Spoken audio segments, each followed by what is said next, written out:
I've made a list of pros and cons, because I've been spending a lot of time in brothels and prisons. Made a list of pros and cons, always good, give you a bit of balance, Con, complete loss of all feelings of hope and possibility. Well, it doesn't sound very good, does it? It doesn't sound much fun, does it? Pro, increased plug socket access. Bang, 1-1. I say increased, it's actually total plug socket access. I've got 32 plug sockets in my house. Each and every one of them is now under my sole domain. Con, all experiences that form the basis of my happiness and sense of self-worth are now destroyed by grief. Downer. A bit of a downer, isn't it? Pro, less recycling. I can fit it all in the green box now. It's remarkable when you take into account just how much I'm drinking. Oh, John, you're meant to heat mulled wine. All right, Your Highness, hand me the bottle and leave. Con, I'm gonna lose my house. Bit of fun. Pro, 25% off council tax. I was on that like a ferret. Dialing as the door slammed. And that's us fresh out of cons. The rest are just pros, guys. Yeah. Increased freezer space, all 4 drawers. Cheaper gas and electric. Reduced wear and tear on fixtures and fittings. And when I say reduced, I don't mean by half, because I was only ever responsible for about 10% of scuffs and spills. So we're looking at a net reduction of 90% in real terms. This is my favourite one. Ultimate control over where the iPhone charger cable is and why it is there. There was a time it would take hours to answer the questions, where is the iPhone charger cable and why is it there? Not anymore. Plugged in next to the bed, most convenient place to have it. Simple. Is it unplugged in the bathroom? No, it's not. Be a ludicrous place to keep it. There's no plug socket in the bathroom.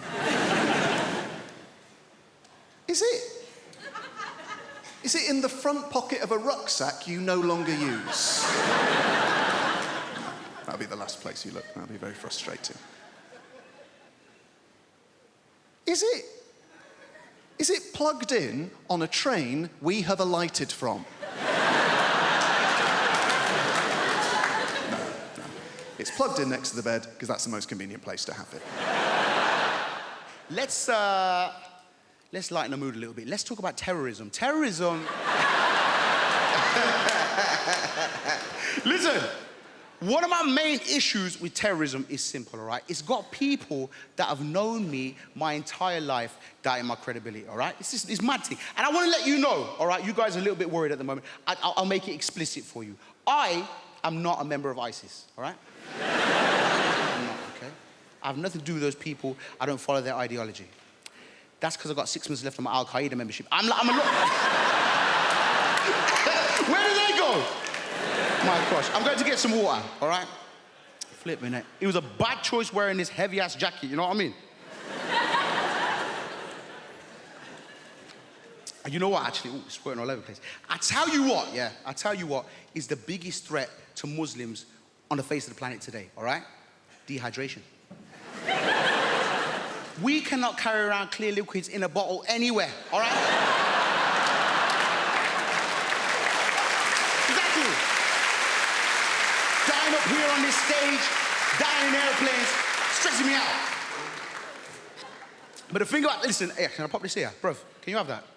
Thank you, my G. One of the worst things about terrorism is how it's got people doubting my credibility, people I've known my whole life, all right? I want to give you an example. I've got a neighbor, okay? She's called Maud. She's known me for 27 years. And because of the media narrative, the way that the media portrays Muslims, minorities, Black Lives Matter, the world is very divisive. Who in this room just wants to live and get along? Make some noise. Exactly, we all want to, all right? But the media has got people doubting me, all right? So I've had my neighbor 27 years. We've got it's a nice, simple thing. It's a neighborly thing to do, all right? A regular Friday wheelie bin ritual. We grab the wheelie bin, drag it down to the end of the driveway, have a quick natter, go back in. It's what neighbors do, innit? It's what neighbors do, all right? This particular Friday, Maud is like clockwork, but she was late. And I'm thinking, rah, is Maud okay? I hope she's all right. Usually she's like, the bin was stinking of shit, but I thought, you know what, I'm gonna stay here. I'm gonna be a good neighbor and have this conversation. Boom. 3 minutes later, boom! She kicks open the door. She's stressed. She's flustered. I said, Maud, is everything okay? She says, now, Guz, everything is far from all right. Have you seen the news? I'm like, listen, Maud, a lot of my cousins are on there. I don't watch that shit. You know that. Bring back a lot of bad memories for me, Maud. She says, Guz, it's the ISIS. I-Z-I. She's from Birmingham, that's how she spells it. It's the ISIS. They've been doing terrible bloody terrorisms again, them lot. I was like, yo, Maud, listen, that's bad. I don't agree with those people, and you know, I hope they're brought to justice. She says, you say that, Guzzy, yeah? But you gotta tell me something, babes. You're nothing like them, are you? I said, what? Maud, you know me, 27 years, baby. I'm nothing like them. Stop buying into the media narrative. Stop buying into the news. I'm me, Guz, your neighbour. She says, I know you say that. It's just that from very specific angles. This is a very Bin Laden look you've got going on there. I said, hey, I don't even look like that guy. It's very racist. She says, Guz, I know, I'm just being silly. But you just do me one more favour though, babes, okay? It's just more for my rod, really, yeah? If you hear anything about it before the news does, just let me know.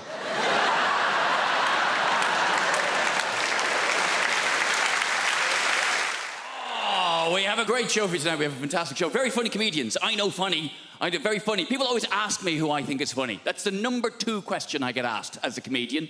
The number 1 question I get asked as a comedian is, have you ever died? As soon as you tell someone you're a comedian, first thing they want to know, oh, you ever died?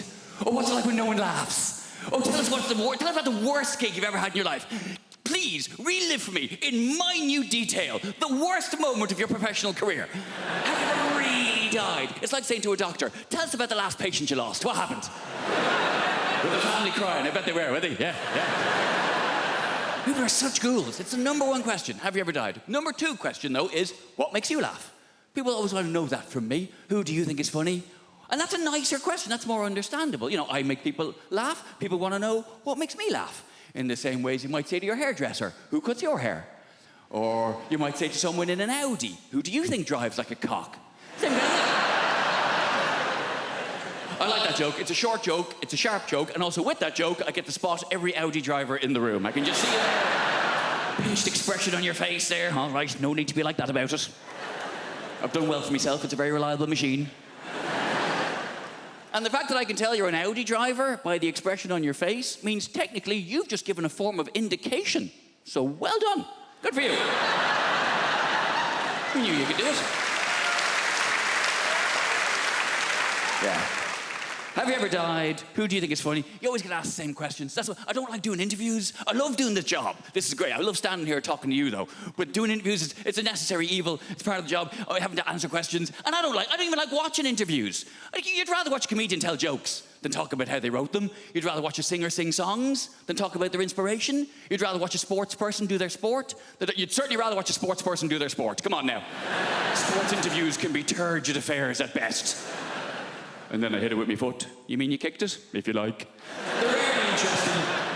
They're rarely, and I'm not slagging sports people. It takes a great deal of single-mindedness to excel at a sport to a point where people want to interview you about it. But sports people are famous because they're good at sport, not because they're good at talking about sport. That's why you find a sports person who is good at talking about sport, the BBC will cream their knickers over them. We found a woman. She used to ride horses. That's a sport. And she's quite lively and engaging and charismatic. Put her on absolutely everything! Do not let her out of your sight. Even people I'm a fan of. Andy Murray. I love Andy Murray. Britain should be very proud of Andy Murray. He's done a lot to be proud of. He's won Wimbledon. He's an Olympic gold medalist. And he put up with a lot of shit when he was only, 8th best in the world? Oh, you bloody loser, you. He's done a lot to be proud of.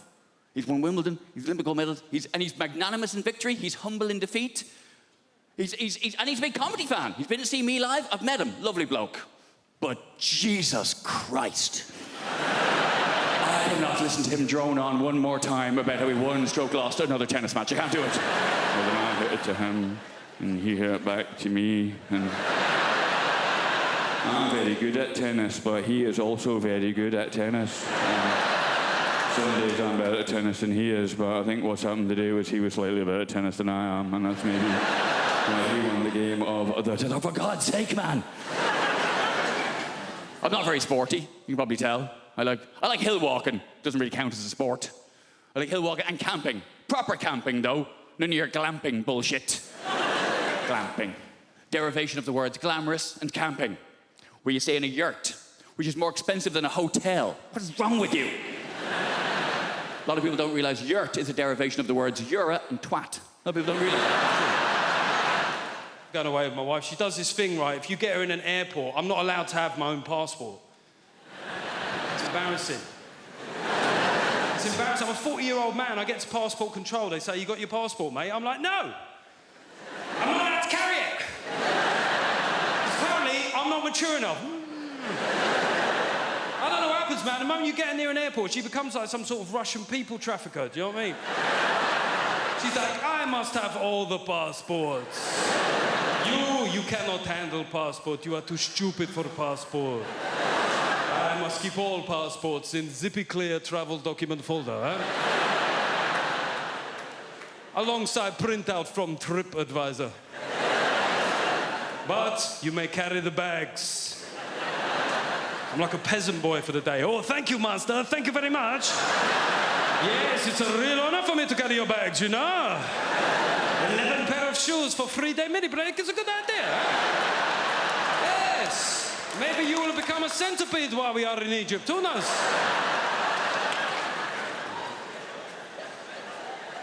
I went on a stag do recently. I went to the Munich Beer Festival. Has anybody here been to the Munich Beer Fest? Seemingly everybody. How many days did you go for, mate? No days. Got deported on arrival. We went for 7 days. We got there on a Monday, right? We had 6 straight days drinking, Monday through Saturday. And on Sunday, we said, we've got to do something different, right? So we went to Dachau concentration camp. Yeah. It was a weird shout. There's no getting away from it. Could have gone go-karting. I said, no, let's do some World War II here. It took a long time to get there, and when we got there, it was shut. Now, yeah, it felt inconvenient. However, given the wider backdrop of historical suffering, I didn't necessarily think that my inconvenience was that big a deal, right? So I just thought I'll take it on the chin. But we had a mate of us called Tim, and Tim started popping off at the German security guard. He said, mate, it's a Sunday, yeah? It's a big tourist day. It's outrageous that it's shut. I said, to be fair, it's outrageous that it was ever open, you know what I mean? It's like,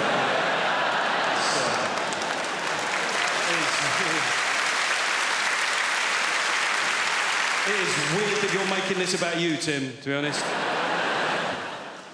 People say dumb things, though, don't they? I was having a beer with my mate Wayne the other day, and Wayne likes to tell you where he was on the occasion of big historical news events that happened within our lifetime, right? So I mentioned 9/11, and Wayne went, 9/11, remember where I was that day? I was like, don't care where you were. I don't see how it's relevant. I don't see how your whereabouts on that fateful, terrible day will form some sort of meaningful historical footnote, Wayne. I'm being honest here.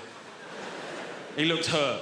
He went, I went, all right, where were you? He went, karate. I went, see, that's exactly the sort of trivial shit I was worried about, Wayne. He said, well, you know, I was in New York 6 months before that. Makes you think, doesn't it? I was like, no. No. To be honest, all it makes me think is I wish you'd been there 6 months later.